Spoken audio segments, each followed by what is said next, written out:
Good morning. This is the Great Basin Fire Potential Briefing for Friday, August 26th. On the impact map, we have still that monsoonal moisture in the southern eastern portion of the Great Basin both today and tomorrow. But you notice this orange shade here. These are increasing west-southwest winds expected across the Sierra Front and parts of the central Idaho mountains today. Maybe some lingering isolated showers or thunderstorms across central areas there. The bigger day is tomorrow. The strength of that front uh, pretty strong. We are expecting winds up here in the Brown, 35 to 45 miles per hour. There'll be some questioning humidity up here in parts of the eastern Idaho mountains in terms of there might be some lightning or some thunderstorms there. Humidity could creep up near or above 20%.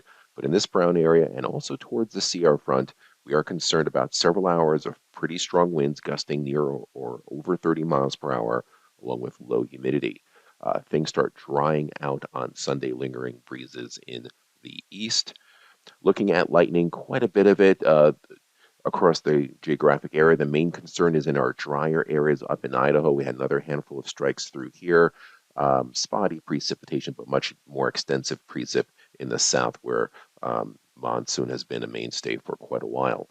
Some new starts on the small side in the areas in red, otherwise just existing fires in the yellow.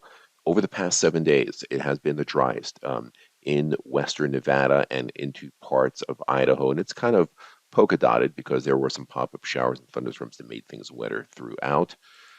The 100-hour fuels, again, the driest in the western half of the Great Basin and also in the north. And that's only in the 6 to 10% range on the 100-hour fuels, but we are noticing some drier pockets of 5% or lower near the Sierra front. And we look at the ERCs there, and they have been steadily rising up in the western Nevada. Not much precip there. They've been outside the monsoon shield much for the past couple of weeks. You can see them here between normal and record levels. And up in the Payette, up in the central Idaho mountains, after a dip with precipitation about a week to 10 days ago, they have steadily come up and are near their late summer peak right now, and they'll continue the drying trend over the next 7 days. Satellite imagery shows clear skies in most of the Great Basin, still monsoonal moisture in the southeast. This low pressure area dropping on down will be the biggest concern for us over the next couple of days with increasing winds. So we'll see today, we see that drier air mass coming in that tannish shade. That's where humidity will be lowest. See the 7 day on the right hand side, that's where our highest fire potential is. We have low humidity there. It's upper single digits to low teens. And the winds are starting to pick up. It's starting to see the 15 to 25 mile an hour winds in the orange.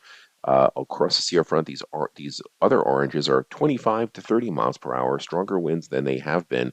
Also up here in Idaho as well, the winds will be picking up probably 20 to 30 miles per hour, humidity in the mid to upper teens. So that's going to be an issue. And then it's trough low pressure. It's a bit further north than previous models had it. So that is going to take it's going to bring drier air and breezy conditions into western Nevada, not as strong on the wind front as we originally thought. The strongest winds will be up in the central mountains of Idaho. That's where most of our high risk is, but we still have a sliver of concern here across the Sierra front with gusts of 30 miles per hour and low humidities you see through here. And um, you can see the winds through here as well, the orange here across the Sierra front. But a bigger area of concern up here in the central Idaho mountains. Winds could gust over 40 miles per hour, and there'll be some isolated, very brief, fast-moving thunderstorms there too that could lay down some lightning before the winds come in. That's going to be another issue we'll be concerned about because after that, drier air here starts pushing into parts of western Idaho, much of the western Great Basin. Um, the winds will start dying down, but the dry humidity starts pushing back into the area. And the 3 day precipitation totals, you can see them through here, mostly in the southern eastern areas, just a few hundredths of an inch up in the central Idaho mountains, most of it further north. And then looking further down the road, on Monday, the dry air really settles in, as does high pressure. So temperatures go above normal on Monday and then really above normal on Tuesday. This high pressure system builds. Models are looking kind of for an isolated thunderstorm here across parts of the Snake River Plain. We'll see if that pans out.